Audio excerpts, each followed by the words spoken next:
मकबूजा कश्मीर में 16वें रोज़ भी बादस्तूर कर्फ्यू नाफिज। अस्सलाम वालेकुम। मकबूजा कश्मीर में 5 अगस्त को लगाए गए कर्फ्यू को 16 रोज़ हो गए। कश्मीर मीडिया सर्विस के मुताबिक कर्फ्यू के बायस मकबूजा वादी में इंटरनेट, फ़ोन और टीवी नशरियात बदस्तूर बंद है, जबकि हरियात रहनुमा और सियासी रहनुमा भी घरों या जेलों में बंद है। KMC के मुताबिक कर्फ्यू और दीगर पाबंदियों के बायस वादी में दवाओं और खाने पीने की अशिया की किल्लत है। कर्फ्यू के बावजूद श्रीनगर समेत मकबूजा वादी में कश्मीरियों का भारत मुखालिफ एहतजाज जारी है, जिस पर काबिज भारतीय फ़ौज ने प्लेट गन का इस्तेमाल किया और आंसू गैस की शेलिंग भी की, जिसके नतीजे में मुतअद्दिद मुजाहिदीन ज़ख्मी हो गए।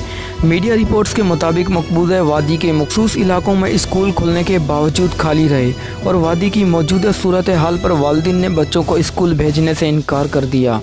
अगर आपको हमारी वीडियोस अच्छी लगती हैं तो हमारे चैनल को सब्सक्राइब कीजिए और घंटी के निशान को ज़रूर दबाएं, ताकि आप खबरों से जुड़ी हर नई वीडियो को बआसानी देख सकें।